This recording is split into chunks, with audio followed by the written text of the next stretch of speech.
This podcast is for informational purposes only. Personal views and opinions expressed by our podcast guests are their own and not legal advice, neither health, tax, nor professional, nor official statements by their organizations. Guest views may not be those of the host. Hello, and welcome to AI or Not, the podcast where business leaders from around the globe share wisdom and insights that are needed now to address issues and guide success in your artificial intelligence and your digital transformation journey. I'm Pam Isom. I'm the host of the show, and we have a special guest with us today, Julie Schroeder.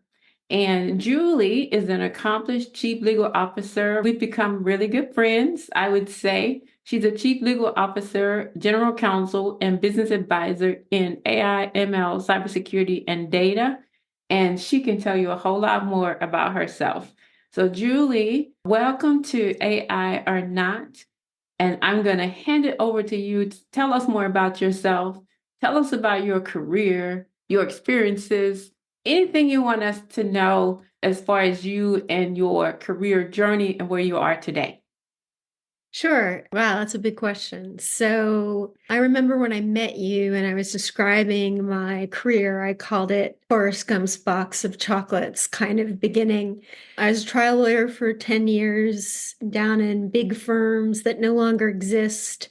One was called Howery and Simon. And if you ever watched Julia Roberts on the Pelican Brief walk through the evil law firm, that was the lobby of Howery and Simon. That's all that's left of it. And I actually did try cases. I did hundreds of depositions. I was in front of juries. I was in front of judges. I didn't just do them in DC. I had one of the largest racial discrimination class action cases. I got into Supreme Court cases by accident because some partners that I used to work with worked with the AG.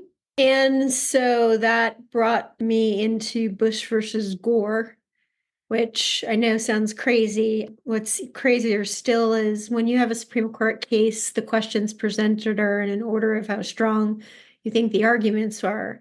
Equal protection was thought to be the no way in hell argument because you'd have to overturn 70 years of precedent. And so sorry, that's what ended up happening. I worked on that one. I think Ruth Bader Ginsburg's dissent says it all 30 plus pages of it. Mm-hmm. And after that, I was trying to figure out what to do. Someone offered me a general counsel to look at a general counsel position. I hadn't really thought much about that, and I never thought I would be qualified because the only people I saw in general counsel positions in 2007 were white men that came out of corporate M&A departments of large law firms. And I said that. I said, I don't think anyone is going to be remotely interested. And I was told that there's no dearth of white men from those departments and to give it a try. So I did. And I ended up loving that job. It was healthcare, IT, on a SaaS platform with natural language processing, with human in the loop, and a sentiment analysis. And yes, I just said 2007 and natural language processing and data and privacy. And that's how I got started. I remember one of the other things that you and I talked about was that back when we started, we don't have certificates because they didn't exist. We didn't have guidelines. We didn't have courses to take. When I was doing this, the only company I'm aware of that was also doing this type of computer science was Google. And that's because we were fighting over H-1B candidates from other countries. So that's how I started. I have always looked at my career as an opportunity to learn, grow, be surrounded by people who are a lot smarter than I am, and continue on that journey because there's always a new way to look at something. And the exposure to people who have expertise in that, for me, has been phenomenal. Also, their patience when I ask questions is very much appreciated.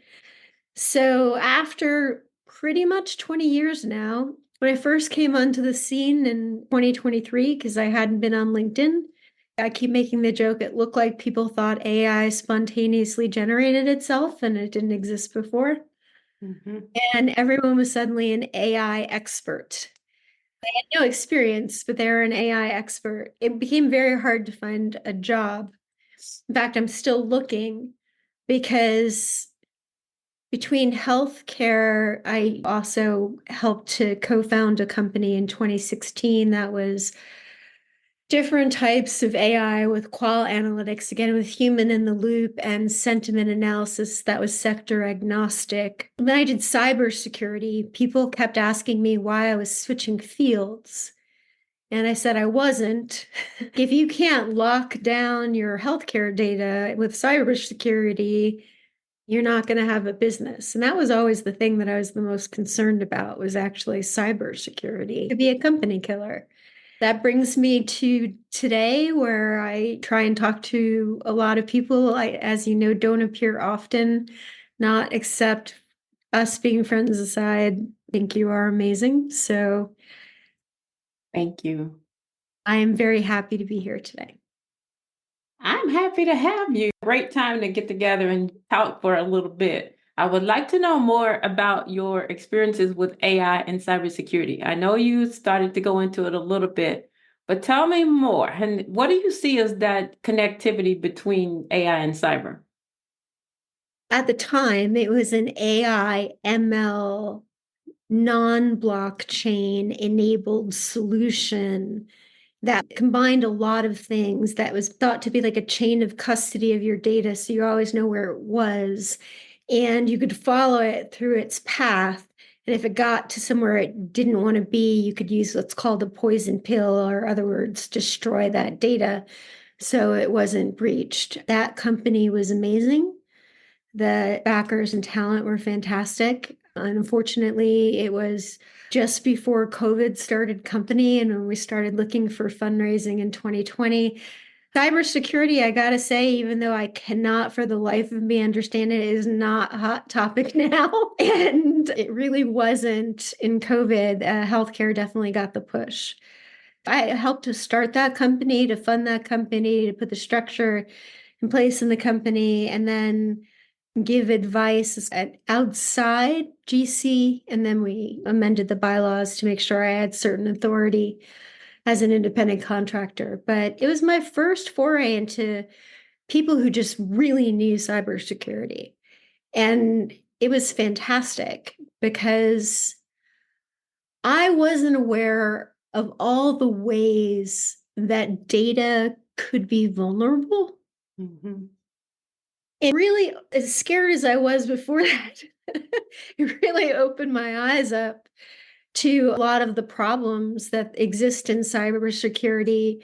Some are newer. We both know AI has made it more difficult. We can talk about that. But even before, people were using AI chatbots on farms to spread disinformation or what have you, which is actually a true example. If you look it up in the newspaper, it was a big thing that I thought would be very, very important to understand because I've worked with data my whole life. Boil it down, you forget the industry and anything else that comes with it, regulatory compliance, contracts, dealing with global issues. I luckily had 2 decades to aggregate that knowledge. So I'm happy about that. I'll be more happy when that knowledge is valued as opposed to having a certificate. Sorry to disappoint, but us old folk, we don't have them. There's a really good reason, and maybe you want to look at them in a different way, but Yeah. it's because we've been doing it before it was publicly known. In fact, for 18 years, people had no idea what I did with my career. So Yeah, but certificates are good. knowledge is great. Knowledge is fantastic. I mean, depending on where the knowledge comes from. But generally speaking, knowledge is fantastic. But we have to call it what it is, which is abstract theoretical knowledge for the most part, which doesn't mean that you don't parlay it or you don't have the experience. But if that's all you've got, is abstract conceptual knowledge. You haven't been in a company solving these problems, looking at these issues, seeing how the parts interplay. It's really just a whole different ballgame. Yeah, that's what I think one of the challenges is with cybersecurity. I don't think we have the opportunities to get more experiential learning like we could. And I think there needs to be more attention paid to that. So if we have to establish institutes where that's all that we're doing, and we get more institutes in place, and now we add AI into the mix so that we're using AI not only for offensive purposes, but we're using AI for defensive purposes as well when it comes to the cybersecurity piece. If we could do more of that, I mean, we talk about red teaming today, and red teaming is a big topic in the AI community.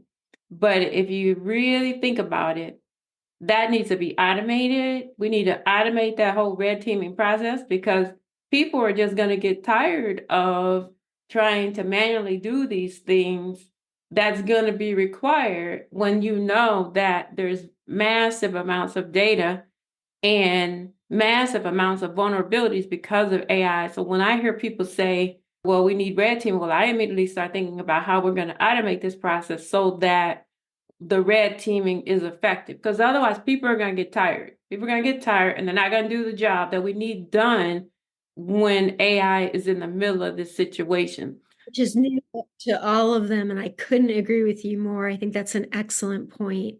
The other thing is, red teaming isn't red teaming everywhere. So people who have been doing it more will look at, say, DNS protocols and their subdomains. Newer people never heard of it. And because they weren't around when the internet started and they don't know what it stands for. Like, and what we're going to talk about, like IoT, was not built with security in mind. It was just built as a simple translation device between an IP address and actually a name.com. Mm-hmm. But it's also, I think, responsible for 85% of all cybersecurity attacks.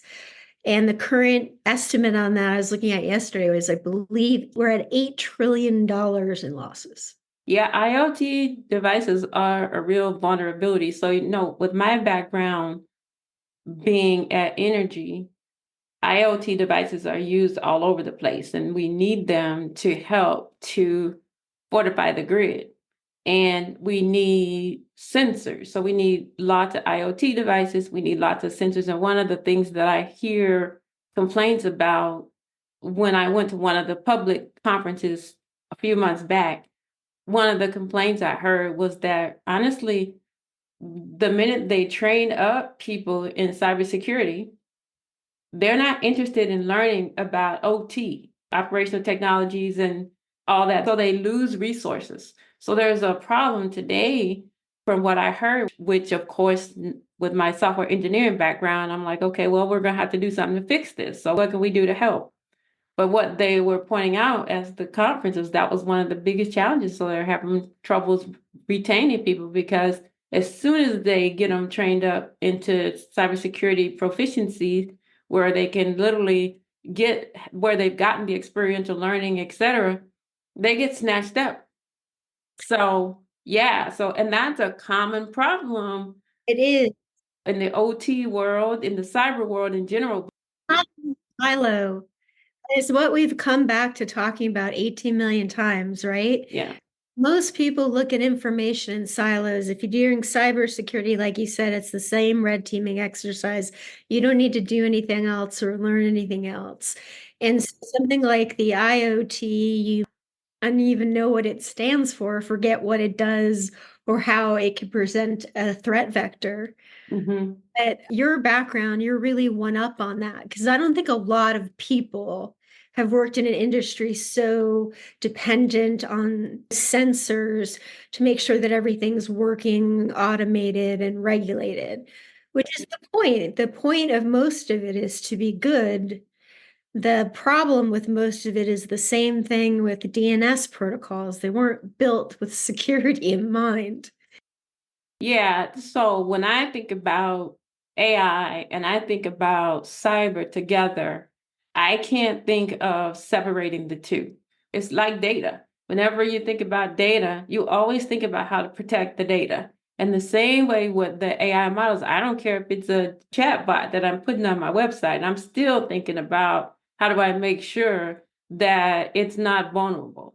And the same way with IoT and OT devices. So we have to start thinking about that more. So one of the things that we're trying to get to with this show is digital transformation at large, and what are some of the things that we need to be doing to deal with and be able to sustain digital disruption and digital transformation. And that's a big umbrella. So part of it is the cybersecurity, part of it is the data. Earlier today, I was talking to someone about the human factors, which I'm sure we're going to get into here. But in that discussion, it was more about energy, the time and energy that we're spilling into unnecessary conversations and dialogue that's very draining. And we need to be healthy in order to do our jobs effectively. Well, for this conversation, we're more into the technology and the cybersecurity side of things, unless you want to talk about some of the other human side of the equation. But I do want to know a little bit more about, you had some examples around fleet management, and digital transformation is all about transforming the systems and getting away from this old equipment that can't handle the challenges and disruptions of today. So what's your take on the older infrastructure, particularly around the hardware? Around the firmware, and when it comes to this area and IoT, and I think infrastructure is what scares me the most. Also, 80% of it is owned by private institutions. So when you start thinking about that and how you're going to possibly change it, it becomes difficult. We'll do the basics. IoT, Internet of Things.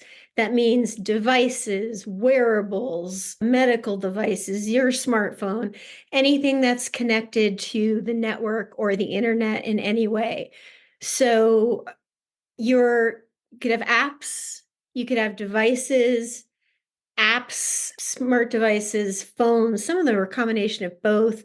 Devices could be your watch. It's helpful. It takes down all your health information. It tells you when to take your pills. It knows when you're asleep and it knows when you're awake, even though it's not Santa.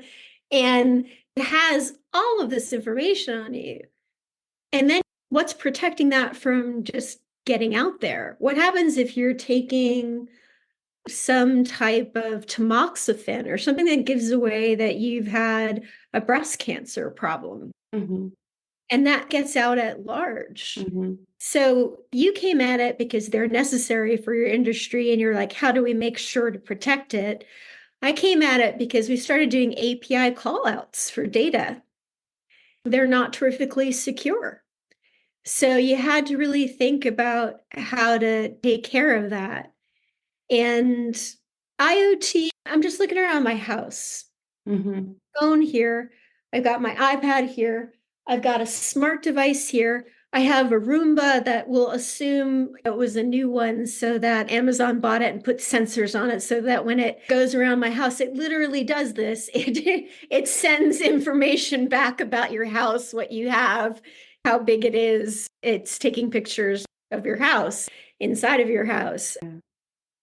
That's scary. Well, it is. It's a lot of information. So if you're comfortable with that much information being collected about you, then I think the thing that you need to absolutely be sure of is that that information is protected. Mm-hmm. And I remember this case, and I'm sure you probably will too, even though we haven't spoken about it. I think it was 2022, and millions of people were hacked because their Bluetooth enabled keys for their cars just unlocked. Yeah. Yeah, I remember. So these are the kinds of things, they're around you. It's not a question of putting them in your life, and they're not just around you, they're around everything that you depend on to get food, water, transportation, the supply chain. The IoT is involved. Mm-hmm. That's where we started talking about some of the more challenging aspects of it. Do you want me to give an example? Yeah, go ahead. So before the trucking fleet, we'll talk about that in a second. I had written something in the summer about there have been hacks on our water supply. Happened over the summer. There is a CISA emergency directive. There's a device called a Unitronics device firmware manufactured in Israel. And the reason that CISA knew that it was going to be a problem is because it'd been attacked by Iran and Israel already. So they already knew how to do it. Despite that, Unitronics, it manages water pressure in your water main. It's not like a incredibly sophisticated thing, but it is, again, connected, in this case by Bluetooth and sometimes by API to the network, which anytime that happens, opens yourself up for someone to take command and control of your system, or at least insert malware in it such that it doesn't work the way it should and could potentially spread it to everyone you come in contact with. So it's like a phishing attack times a million. Yeah. Take that situation, because the water supply, one would think that our water supply is not vulnerable and that no one cares about a device like what you just mentioned, right? No one is really interested in the Bluetooth devices. Just make sure we get the water. So I know of instances too. There was one incident where the operator detected that the data had been tampered with and was able to see something before the attack became a issue. So I'm thinking about that person, and I'm thinking about what you just described, and I'm thinking about education and training and building capacity. What would be your suggestion or your thoughts around what we could do to help pay more attention to things like this? Because it doesn't always have to be this major catastrophe for us to become cyber stewards. So any thoughts around that? Is the issue that we just take this for granted? We just think that it won't happen to us? What do you think about that? In most of the infrastructure cases, as you know, the main problem was the unit was set to a default password. This was the case with all the electronics devices in the water supply. It will become a familiar theme as we go through a couple of other critical infrastructure challenges. But I mean, the first thing is ensuring some kind of NIST compliance with standards for passwords. Very frustrating to me that NIST and CISA have all of this incredibly good information that they publish, but no one is required to follow it. But you've got to start with the basics, which is you don't set your passcode to your ATM to 1234 for a reason. And that should be the same thing if you're in charge of the water supply for all of Western Pennsylvania.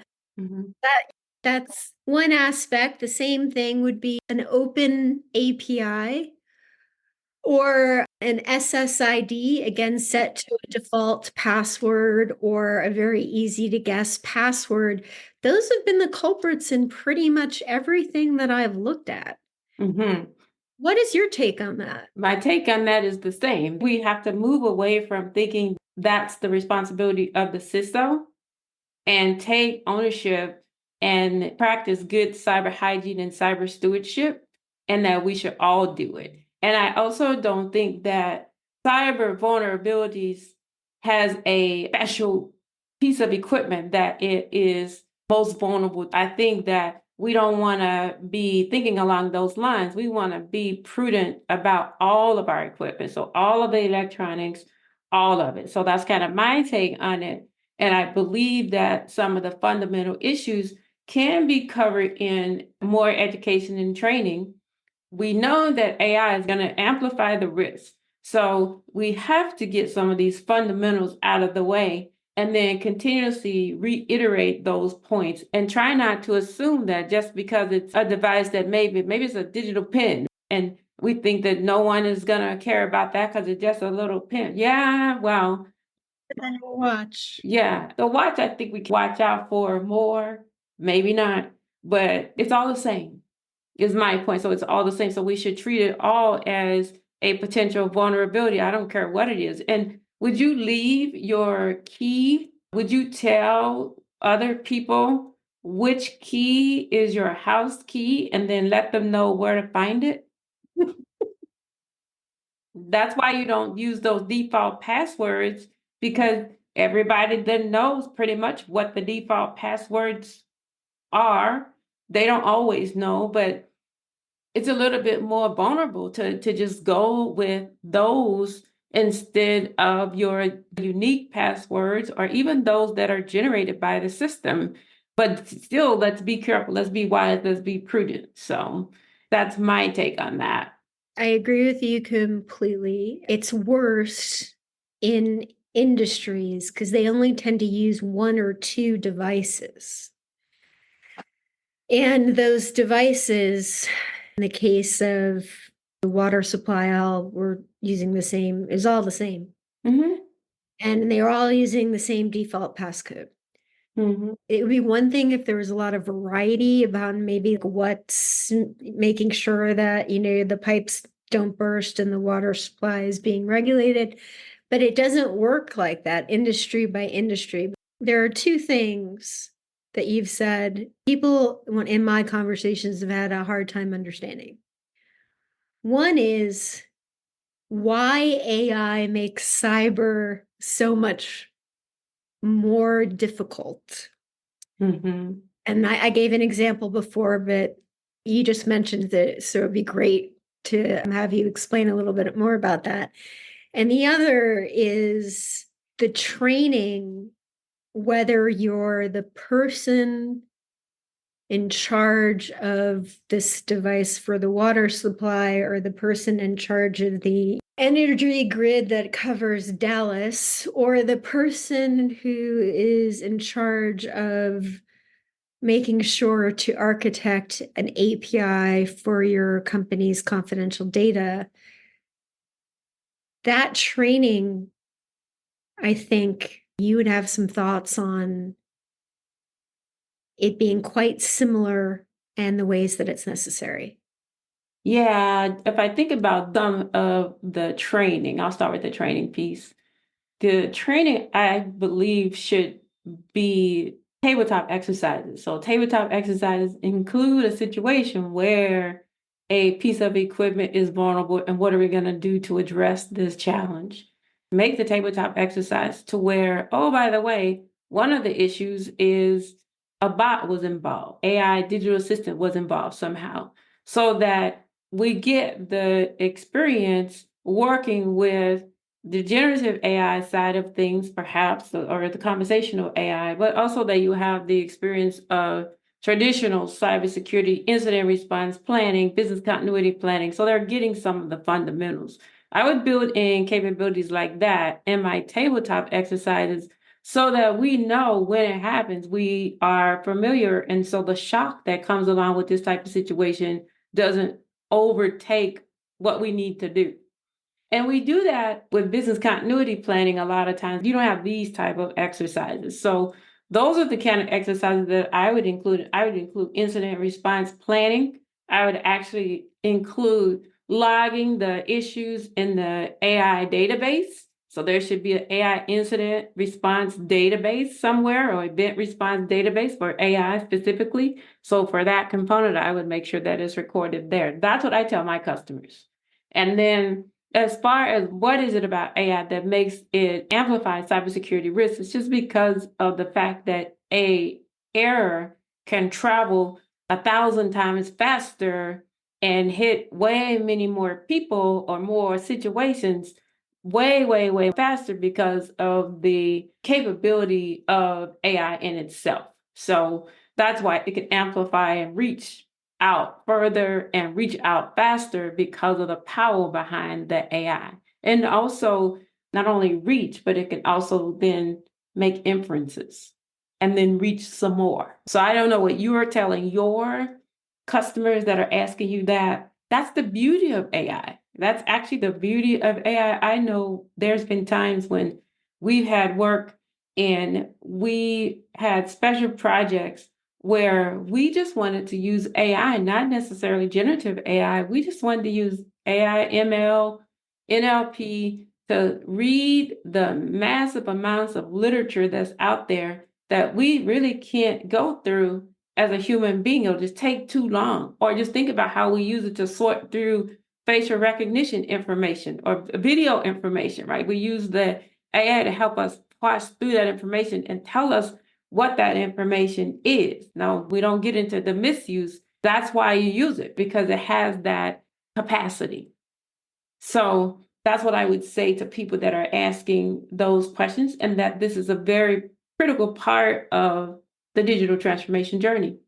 It is a critical part, and there's two sides to that. There's could be done by accident, but the ability to do it on purpose is really what is tending to cause a lot of the problems at the moment. Right. And in your training, I loved what you said about that. And that training, I think, should be case independent. So if you're working with the generative AI bots, then by all means, that's what you should be saying. Okay, in case of failure, what's the plan? What do we do? How do we backtrack? How do we find out where we gave bad information to? The same thing would be true if you're at vote.gov and find a Korean server certificate on your server, right? Yep. It's a completely different type of threat, but it's the same type of exercise. That's right. That's why I said, like, some of the fundamentals, I love the fundamentals of cybersecurity because it's like a stepping stone for other types of threats and other types of actors. If we could remember now, I think that there's opportunities always to make cyber better, but I still think some of those fundamentals, if we go back to the 800 controls, the controls are there. How we interpret them is another thing, but the controls are there and they're there for a purpose, right? Even the level one is the CMC level one, the basic controls can help keep us out of basic hygiene if we just pay attention to them. We have to pay attention to them and interpret them and then overlay or intertwine AI specific scenarios, because again, AI can help us with cybersecurity and help us to be more on the offensive side and also help us on the defensive side, but it can also be a vulnerability. Yep. So, speaking of which, you want to talk about some vulnerabilities in trucks? well, so we talked about the water supply and the truck situation that I wanted to go into. The truck situation is pretty much around the IoT that we've already talked about and the digital devices. So we probably don't need to go into that anymore unless there's anything else you want to bring up about it. Only to say that in this case, it's the ELDs, the electronic logging devices, and those ELDs were just installed to record the amount of time a driver was driving, but they are also controlled to the main control system. Mm-hmm. In addition to the default password problem and the Bluetooth problem, they have an open exposed AI problem, which means these same devices with their default passwords and their vulnerabilities are in 14 million of the trucks that we have carrying goods and services every day in the United States, according to a study that was recently published by Colorado State, which is what I use for the basis of my post on this. It's supposed to be the weakest link in the supply chain, but just think of what that would mean. You've got all of these systems in some form or another in airplanes, in large cargo ships, Mm-hmm.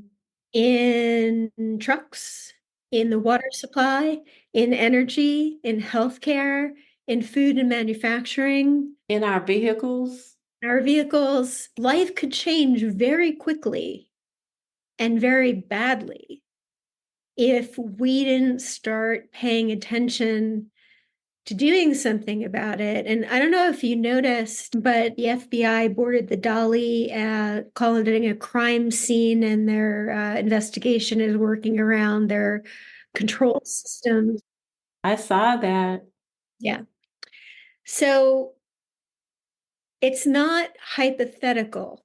It's not a small thing that you want to pay attention to. It is part of the bigger hygiene issue.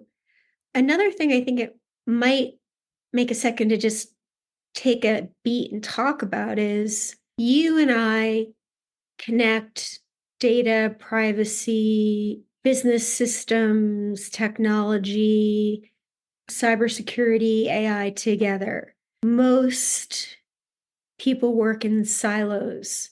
They are a privacy lawyer. They are an IP lawyer. They are a cybersecurity person who works to make sure that a healthcare company gets the high trust certificate and the SOC 2 audit. And people don't tend to look around them at the interplay, much like the IoT, right? The interplay of all these fields Right. and how they impact each other. I came at it from the data side, wanted to make sure that there wasn't a healthcare data breach because under HIPAA and a startup, I was the most concerned at that point. Even though cybersecurity was available in 2007, having a breach that killed the company. I know you started with the IoT and technology and cyber and came to data, and we both see it as the same thing. Mm-hmm.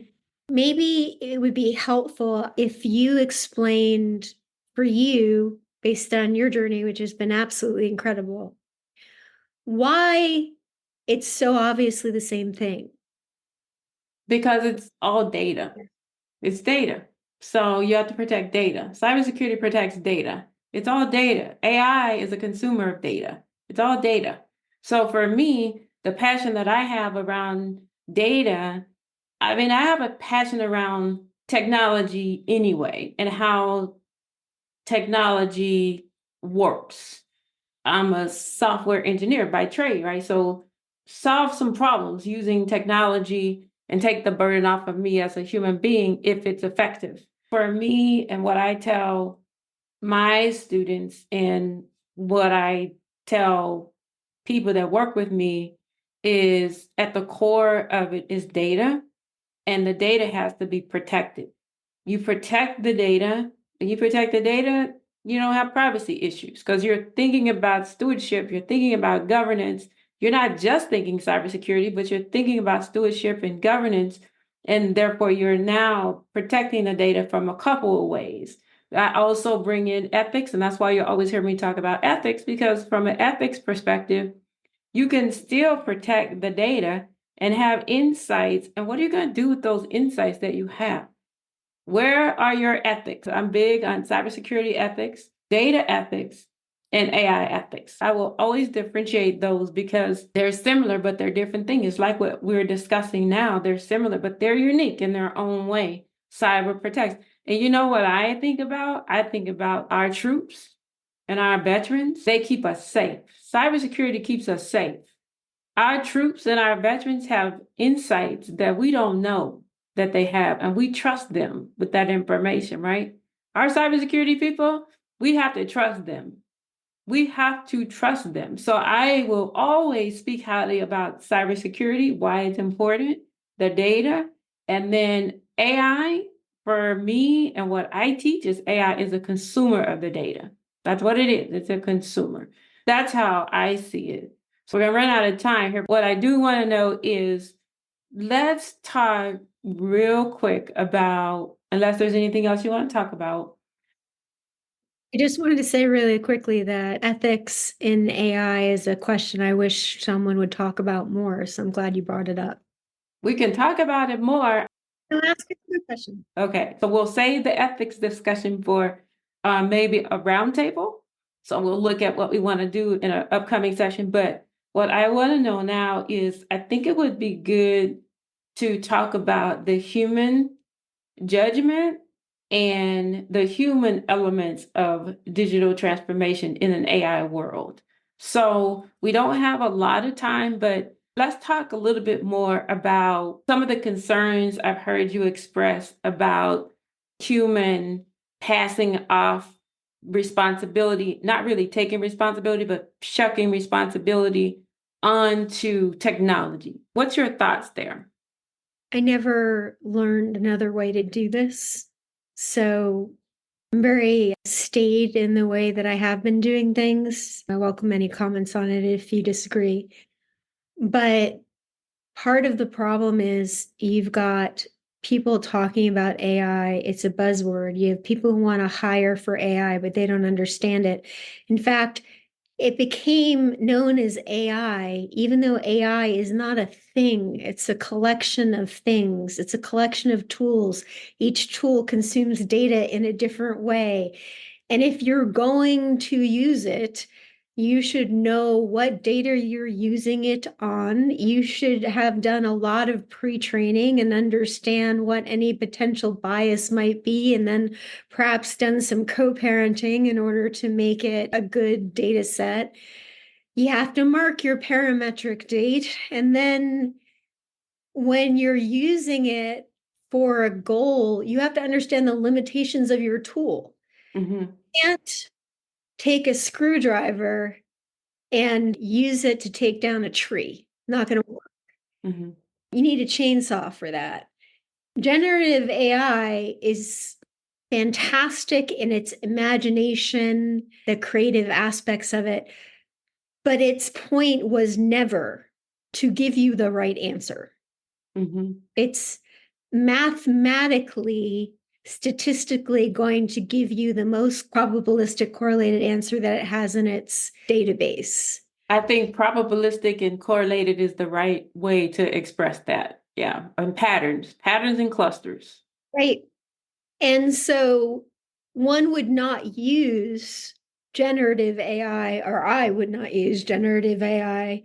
And thinking about my goal, if my goal is to diagnose patients who may or may not have cancer, that's not the tool I'm going to pick. It's not built to try and give you a predictive, correct answer on its data, which is still a limitation. It doesn't do well with nuance. It cannot pick up things like sarcasm. I think people would be better off if they started thinking of it as augmented intelligence instead of artificial. There are some models out there that are quite amazing.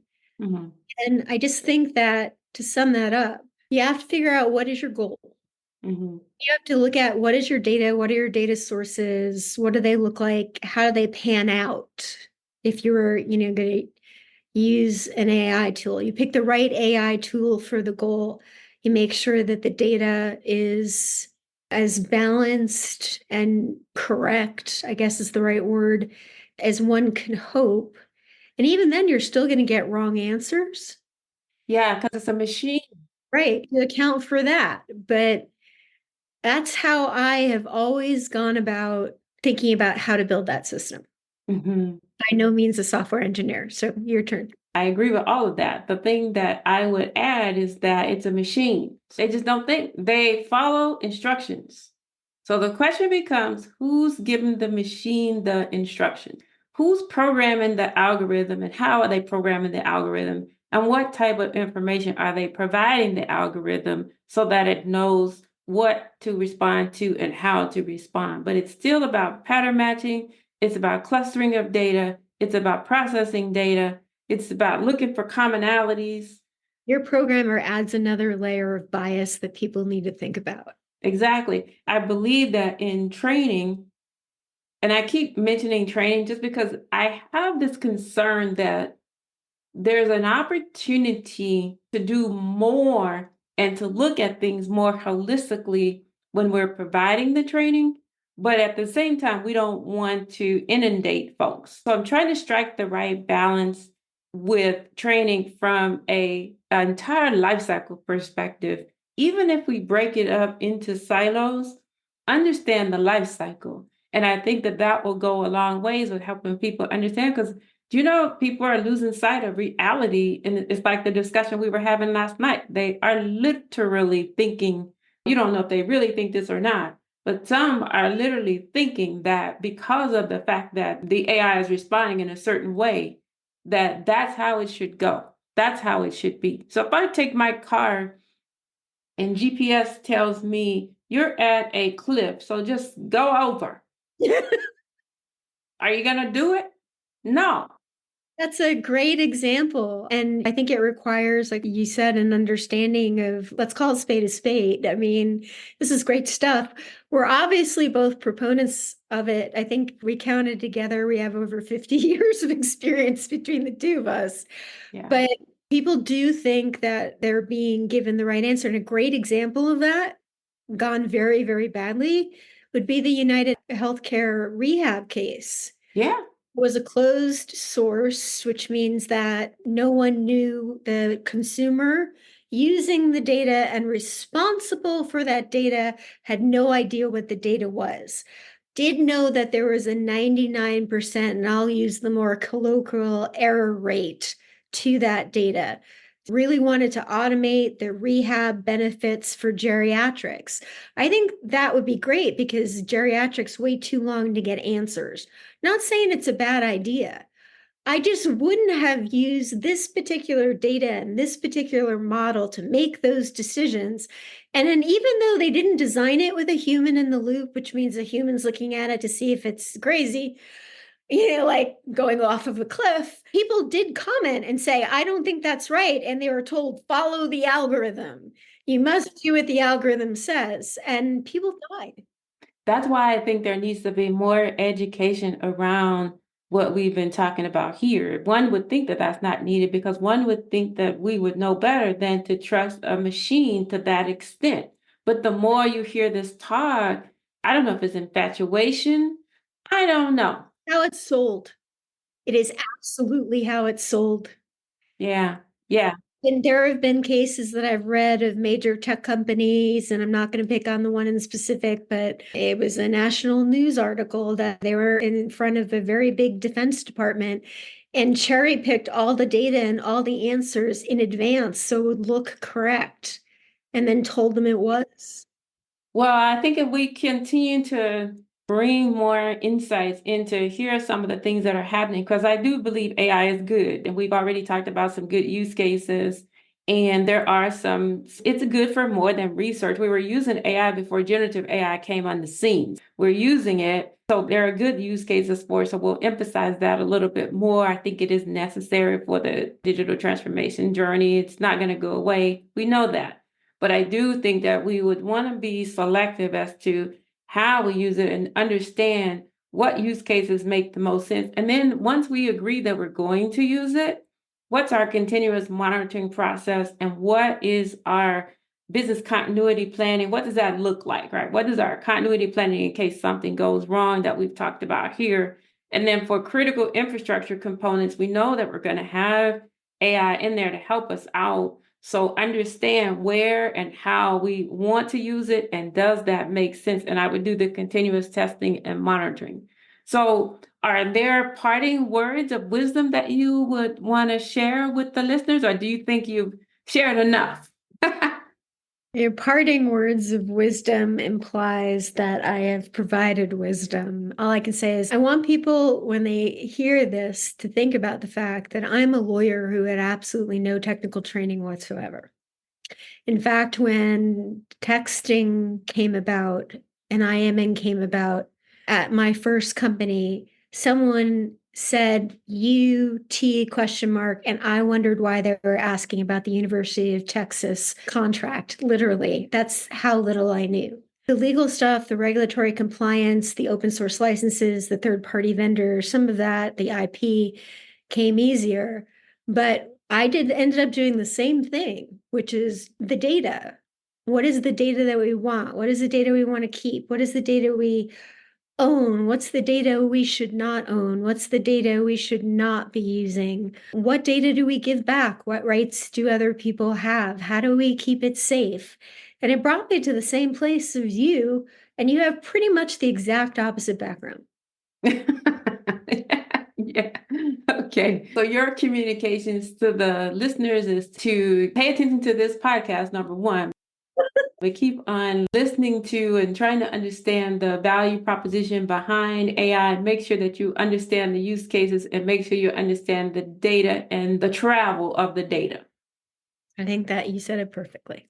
Okay, well, I am so glad that you were able to join me and participate in this discussion. So this is one of the first few podcasts for the show, AI or Not. And so you are one of the inaugural guests, and it's just been a real honor and a pretty deep conversation, actually. So I think it should be very valuable for those that are listening, and you've shared some really good considerations that we should take into account as we are moving forward in this era. So I want to thank you so much. Thank you, and the honor is all mine. It was just great talking with you. You too. All right.